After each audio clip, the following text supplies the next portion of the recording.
എജിയോന്റെ മറ്റൊരു ക്ലാസ്സിലേക്ക് ഏവർക്കും സ്വാഗതം. നമ്മൾ ഇന്ന് തുടങ്ങുന്നത് അഗ്നിയുടെ സവിശേഷതകൾ പറഞ്ഞുകൊണ്ടാണ്. അപ്പോൾ ഇത്തവണ നമുക്ക് ചോദ്യം പ്രതീക്ഷിക്കാവുന്ന ഒരു ഏരിയയാണ് അഗ്നിയുടെ സവിശേഷതകൾ.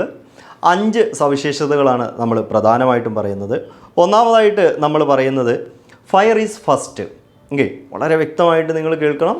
നമ്മൾ ഇതുവരെ കേൾക്കാത്തതും എന്നാൽ ഇത്തവണ ചോദ്യം വരാൻ സാധ്യതയുള്ളതുമായിട്ടുള്ള ഒന്നാണ്.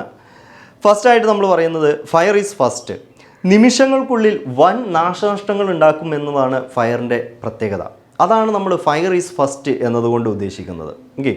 വളരെ കുറഞ്ഞ സമയം കൊണ്ട് എന്ത് ചെയ്യും, വലിയ നാശനഷ്ടങ്ങൾ ഉണ്ടാക്കുമെന്നത് ഫയറിൻ്റെ ഒരു പ്രത്യേകതയാണ്, ഒരു സവിശേഷതയാണ്. അതാണ് ഫയർ ഈസ് ഫസ്റ്റ് എന്നതുകൊണ്ട് ഉദ്ദേശിക്കുന്നത്. ദെൻ രണ്ടാമതായിട്ട് പറയുന്നത് fire is hot. Fire is hot. ജ്വാലയേക്കാൾ താപമാണ് അപകടകാരി. നമുക്കറിയാവുന്നൊരു കാര്യമാണ്. നമ്മൾ പലപ്പോഴായിട്ട് നമ്മൾ വീട്ടിലൊക്കെ കുക്ക് ചെയ്യുന്ന സമയത്ത് ആ കുക്ക് ചെയ്യുന്ന സമയത്ത് താഴെ ഒരു ജ്വാലയുണ്ടാവും. ഈ കുക്ക് ചെയ്യുന്നതിൽ നിന്നും പുറപ്പെടുന്ന താപമുണ്ടാവും അല്ലേ. അപ്പോൾ ആ ജ്വാലയിൽ നമ്മളെ കൈ കൊള്ളുന്നതിനേക്കാൾ പ്രശ്നമായിരിക്കും അതിൽ നിന്നും വരുന്ന താപം കൊണ്ടുണ്ടാകുന്ന പൊള്ളൽ. അതാണ് ഇവിടെ നമ്മൾ ഫയർ ഈസ് ഹോട്ട് എന്നതുകൊണ്ട് ഉദ്ദേശിക്കുന്നത്. ജ്വാലയേക്കാൾ താപമാണ് അപകടകാരി എന്ന് പറയുന്നത്. ദെൻ മൂന്നാമതായിട്ട് പറയുന്നത് fire is dark. Fire is dark എന്നതുകൊണ്ട് ഉദ്ദേശിക്കുന്നത് തീ എന്ന് പറയുന്നത് കറുത്തിട്ടാണ് അല്ലെങ്കിൽ ഡാർക്കാണ് എന്നതല്ല. ചുരുങ്ങിയ സമയത്തിനുള്ളിൽ കരിയും ചാരവും മാത്രം അവശേഷിക്കും എന്നത് ഫയറിൻ്റെ ഒരു പ്രത്യേകതയാണ്. വളരെ കുറഞ്ഞ സമയം കൊണ്ട് എന്താവും, ഇത് മൊത്തം കത്തി തീർന്ന് ചാരമാകും എന്നത് ഫയറിൻ്റെ ഒരു സവിശേഷതയാണ്. അപ്പോൾ മൂന്നാമതായിട്ട് പറയുന്നത് ഫയർ ഈസ് ഡാർക്ക്. ചുരുങ്ങിയ സമയം കൊണ്ട് എന്ത് ചെയ്യും, കരിയും ചാരവും മാത്രം അവശേഷിക്കും എന്നത് ഈ ഒരു ഫയറിൻ്റെ സവിശേഷതയാണ്. ദെൻ നാലാമതായിട്ട് പറയുന്നത് ഫയർ ഈസ് ഡെഡ്ലി. സർവനാശകമാണ്. ഫയർ എന്ന് പറയുന്നത്, തീ എന്ന് പറയുന്നത്, അഗ്നി എന്ന് പറയുന്നത് സർവനാശകമാണ് എന്നതാണ് അടുത്തൊരു സവിശേഷത എന്ന് പറയുന്നത്. അപ്പോൾ 4 സവിശേഷതകളാണ് നമ്മൾ പഠിച്ചത്. ഫയർ ഈസ് ഫസ്റ്റ്, വളരെ പെട്ടെന്ന് വൻ നാശനഷ്ടങ്ങൾ ഉണ്ടാക്കും എന്നതാണ് ഫയർ ഈസ് ഫസ്റ്റ് കൊണ്ട് ഉദ്ദേശിക്കുന്നത്. Fire is hot, fire is dark, fire is deadly. ഇങ്ങനെ 4 സവിശേഷതകളാണ് നമുക്ക് ഫയറുമായി ബന്ധപ്പെട്ട് പഠിക്കാനുള്ളത്. ദെൻ വളരെ പ്രധാനപ്പെട്ട നിങ്ങളുടെ ഈ ഒരു ഫയർ ആൻഡ് ഫസ്റ്റ് എയ്ഡുമായി ബന്ധപ്പെട്ട ഏറ്റവും പ്രധാനപ്പെട്ട ഒന്നാണ് ജ്വലന ത്രികോണം അല്ലെങ്കിൽ ഫയർ ട്രയാങ്കിൾ എന്ന് പറയുന്നത്. ജ്വലന ത്രികോണം അഥവാ ഫയർ ട്രയാങ്കിൾ എന്ന് പറയുന്നത് ഒരു ത്രികോണം തന്നെയാണ്. ഈ ത്രികോണത്തിൽ 3 വസ്തുക്കളാണുള്ളത്. അതാണ് നമ്മളുടെ ഓക്സിജൻ, താപം, ഇന്ധനം. എന്തൊക്കെയാണ്? ഓക്സിജൻ, താപം, ഇന്ധനം. ഓക്സിജൻ, ഒരു വസ്തു കത്തുന്നതിനാവശ്യമായ പ്രധാന ഘടകങ്ങളാണ്. ഒന്ന് ഓക്സിജൻ, ദെൻ ഇന്ധനം, അതുപോലെ തന്നെ ആവശ്യമായ താപം. അപ്പോൾ ഒരു വസ്തു കത്തണമെന്നുണ്ടെങ്കിൽ അതിൽ ഇന്ധനം മാത്രം ഉണ്ടായിട്ട് കാര്യമില്ല, കൃത്യമായ ഓക്സിജൻ വേണം. ഉദാഹരണത്തിനായിട്ട് നമ്മളൊരു മെഴുകുതിരി കത്തിക്കുകയാണ്. ആ മെഴുകുതിരി കത്തിച്ചതിന് ശേഷം നമ്മളൊരു ഗ്ലാസ് കൊണ്ട് അടച്ചു വെക്കുകയാണെങ്കിൽ ആ തീ വളരെ കുറഞ്ഞ സമയം കൊണ്ട് തന്നെ അണഞ്ഞു പോകും. അതിൻ്റെ പ്രധാന കാരണം എന്ന് പറഞ്ഞാൽ ഈ ഗ്ലാസ്സിനുള്ളിലെ ഓക്സിജൻ മുഴുവനായിട്ട് അപ്പോൾ അവിടെ ഈ പറഞ്ഞ മെഴുകുതിരി കത്താൻ വേണ്ടിയിട്ട് ഉപയോഗപ്പെടുത്തും. ശേഷം അത് കത്തണമെന്നുണ്ടെങ്കിൽ അതിന് ഓക്സിജൻ ആവശ്യമാണ്. ആ ആവശ്യമായ ഓക്സിജൻ ഈ പറഞ്ഞ ഗ്ലാസ് അടച്ചു വെച്ച ഗ്ലാസ്സിനുള്ളിലില്ല എന്നതുകൊണ്ട് തന്നെ ആ തീ അവിടെ അണഞ്ഞു പോകും. അപ്പോൾ ഒരു വസ്തു കത്തണമെന്നുണ്ടെങ്കിൽ ആവശ്യമായ ഒന്നാമത്തെ വസ്തു ഇന്ധനം, രണ്ടാമത്തെ വസ്തുവാണ് ഓക്സിജൻ, മൂന്നാമത്തെ വസ്തുവാണ് അതിന് വേണ്ടത്ര താപം വേണം. ആവശ്യമായ താപം വേണം. കൃത്യമായ താപമില്ലെങ്കിൽ നമുക്ക് എന്ത് ചെയ്യാൻ പറ്റില്ല, ചൂടില്ല എന്നുണ്ടെങ്കിൽ എന്ത് ചെയ്യാൻ പറ്റില്ല, ആ ഫയർ മുന്നോട്ട് കൊണ്ടുപോകാൻ പറ്റില്ല, അല്ലെങ്കിൽ തീ അണഞ്ഞു പോകുമെന്നുള്ളതാണ്. അപ്പോൾ ഇവ 3 കൂടി അടങ്ങുന്ന ഒരു ത്രികോണത്തെയാണ്, ഈ 3 കണക്ട് ചെയ്തിട്ടുള്ള ആ ഒരു ത്രികോണത്തെയാണ് നമ്മൾ എന്ത് വിളിക്കുന്നത് ഫയർ ട്രയാങ്കിൾ എന്ന് വിളിക്കുന്നത്.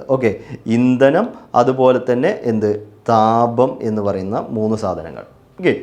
ദെൻ ഈ 3 ഘടകങ്ങൾ ഒരുമിച്ച് വിളിക്കുന്നതാണ് നമ്മളുടെ ജ്വലന ത്രികോണം അല്ലെങ്കിൽ ഫയർ ട്രയാങ്കിൾ എന്ന് വിളിക്കുന്നത്. ക്ലിയർ ആണെന്ന് വിചാരിക്കുന്നു. ദെൻ അടുത്ത ഭാഗത്തേക്ക് നമുക്ക് പോവാം. ദെൻ അടുത്ത ഭാഗത്തായിട്ട് പറയുന്നത് ഈ 3-ൽ 1-ൻ്റെ അഭാവത്തിൽ എന്ന് പറഞ്ഞാൽ ഈ ഏതെങ്കിലും ഒരെണ്ണം, ഓക്സിജൻ ആണെങ്കിൽ ഓക്സിജൻ, അല്ലെങ്കിൽ ഇന്ധനമാണെങ്കിൽ ഇന്ധനം, അതുമല്ലെങ്കിൽ നമുക്ക് താപം, ഈ 3-ൽ ഏതെങ്കിലും ഒന്നിൻ്റെ അഭാവത്തിൽ, ഓക്സിജൻ്റെ അഭാവത്തിൽ, അല്ലെങ്കിൽ ഇന്ധനത്തിൻ്റെ അഭാവത്തിൽ, അല്ലെങ്കിൽ താപത്തിൻ്റെ അഭാവത്തിൽ നമുക്കെന്താണ്, ജ്വലനം സാധ്യമല്ല എന്നതാണ് പ്രത്യേകത. എന്ന് പറഞ്ഞാൽ അവിടെ തീ അണഞ്ഞു പോകും. ആ തീ അണഞ്ഞു പോവുക എന്ന് പറഞ്ഞാൽ വലിയ തോതിലുള്ള തീ ഇത്തരത്തിൽ അണയ്ക്കാം എന്നും ഒരു അർത്ഥമുണ്ട്. ഓക്കെ, അതിൻ്റെ ആ ഒരു ധ്വനി നിങ്ങൾക്ക് മനസ്സിലായിട്ടുണ്ടാവും. ഈ 3 ഘടകങ്ങളിൽ ഏതെങ്കിലും ഒന്നിൻ്റെ അഭാവത്തിൽ തീ അണഞ്ഞു പോകും എന്നാണ് നമുക്കിവിടെ തിയറിറ്റിക്കലി പറയുന്നത്.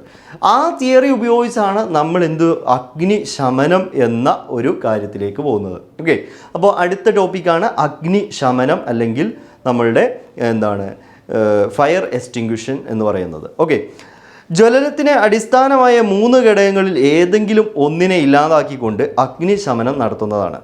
ഇതിനായി പ്രധാനപ്പെട്ട 3 മാർഗങ്ങളാണ്. ഒന്നാമത്തതാണ് സ്റ്റാർവേഷൻ, രണ്ടാമത്തത് സ്മോദറിങ് അല്ലെങ്കിൽ ബ്ലാങ്കറ്റിംഗ്, മൂന്നാമത്തതാണ് കൂളിംഗ്. അല്ലേ, കൂളിംഗ് എന്ന് പറയുമ്പോൾ നിങ്ങൾക്കറിയാം തണുപ്പിക്കുക. എന്താണ് കൂളിംഗ് എന്ന് പറഞ്ഞിട്ടുണ്ടെങ്കിൽ?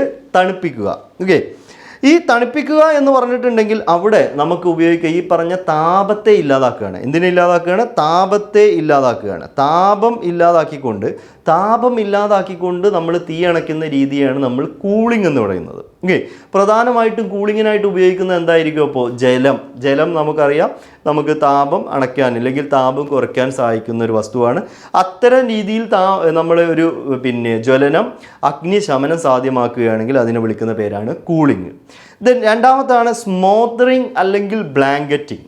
ഓക്കെ, ബ്ലാങ്കറ്റ് എന്ന് പറയുന്നത് നമുക്കറിയാവുന്ന ഒരു സാധനമാണ് അല്ലേ. നമ്മൾ ചൂടുകാലത്തൊക്കെ തണുപ്പ് കാലത്തൊക്കെ നമ്മൾ ഉപയോഗിക്കുന്ന ബ്ലാങ്കറ്റുകൾ നമുക്കറിയാം. അത് തന്നെയാണ് ഇവിടെ ഉദ്ദേശിക്കുന്നത്. ഓക്കെ, അതായത് കൃത്യമായിട്ട് ഓക്സിജൻ പാസ് ചെയ്യൂല.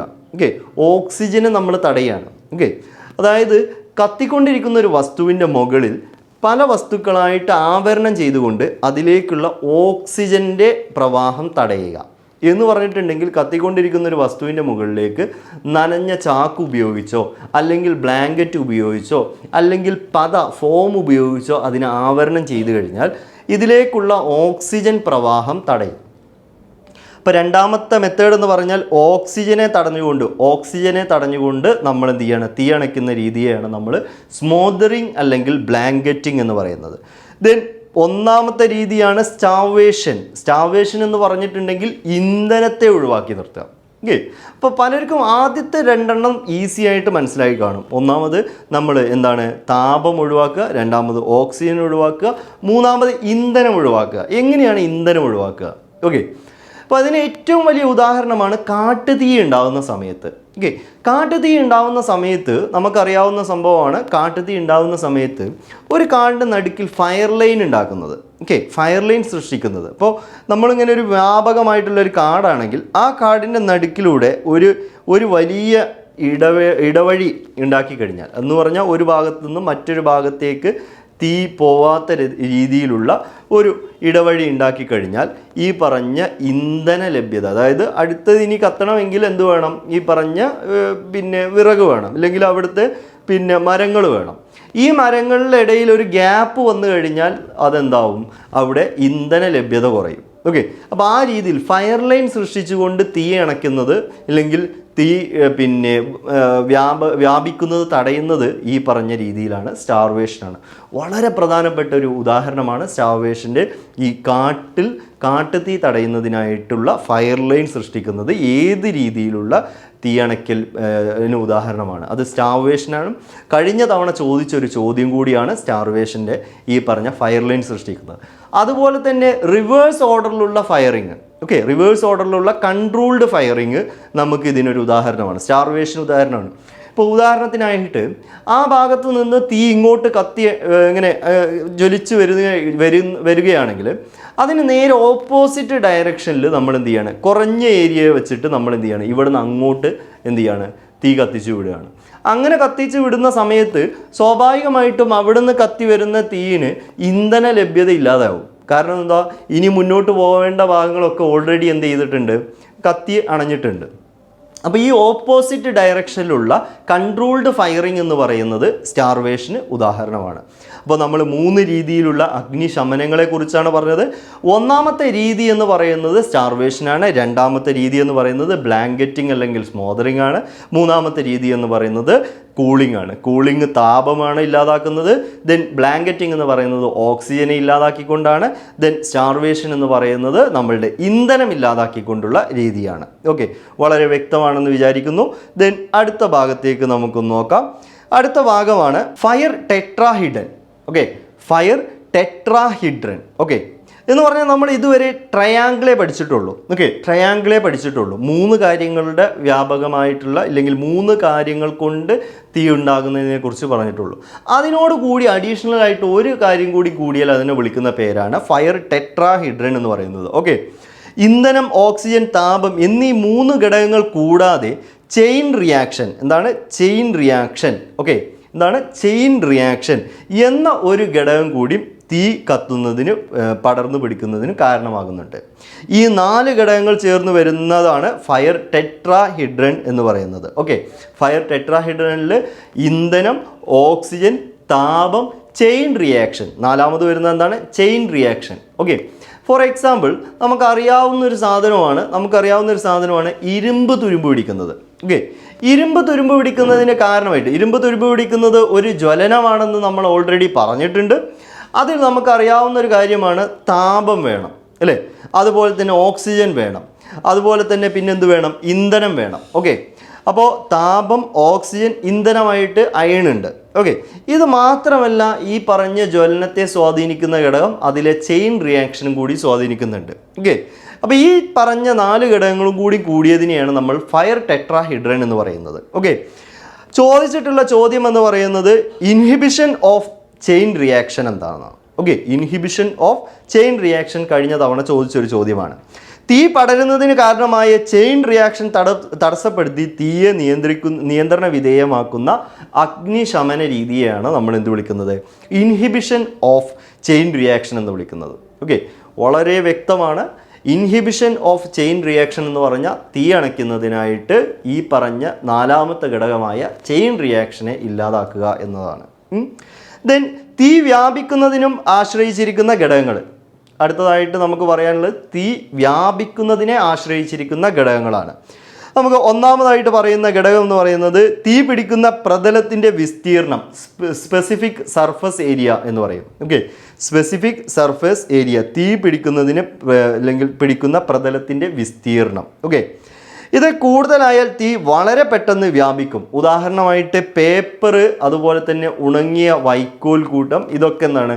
അതിൻ്റെ പ്രതല വിസ്തീർണം കൂടുതലാണ്. അതുകൊണ്ട് തന്നെ തീ വ്യാപിക്കുന്നത് കൂടും എന്നുള്ളതാണ്. ഓക്കെ, അപ്പോൾ നമ്മളിവിടെ പഠിക്കുന്നത് എന്താണ്? തീ വ്യാപിക്കുന്നതിനെ ആശ്രയിച്ചിരിക്കുന്ന ഘടകങ്ങൾ എന്തൊക്കെയാണ്? ഒന്നാമത്താണ് അതിൻ്റെ സർഫേസ് ഏരിയ എന്ന് പറയുന്നത്. ഓക്കെ, അതായത് തീ പിടിക്കുന്ന പ്രതലത്തിൻ്റെ വിസ്തീർണം എന്ന് പറയുന്നത്. ക്ലിയർ ആണെന്ന് വിചാരിക്കുന്നു.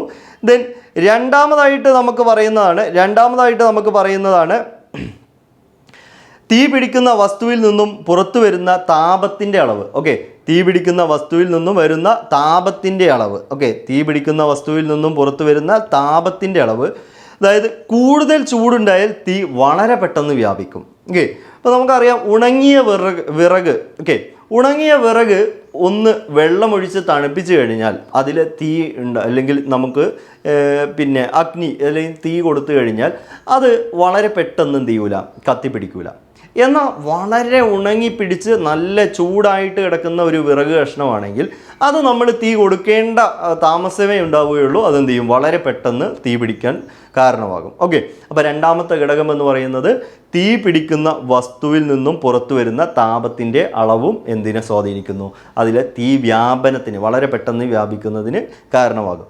ദെൻ മൂന്നാമത്തെ കാര്യമാണ് ഹ്യൂമിഡിറ്റി എന്ന് പറയുന്നത്. അന്തരീക്ഷത്തിലെ ആർദ്രത എന്ന് പറയുന്നത് humidity. Okay, water content in air അല്ലെങ്കിൽ നമ്മളുടെ അറ്റ്മോസ്ഫിയർ എന്ന് പറയുന്നത്. ഓക്കെ, ഇത് കൂടുതലായാൽ തീ വ്യാപിക്കുന്നത് കുറയുക ചെയ്യുക. ഇപ്പോൾ നമ്മൾ നേരത്തെ 2 കാര്യങ്ങൾ പറഞ്ഞു. സർഫസ് ഏരിയ കൂടിക്കഴിഞ്ഞാൽ തീ വ്യാപിക്കുന്നത് കൂടും.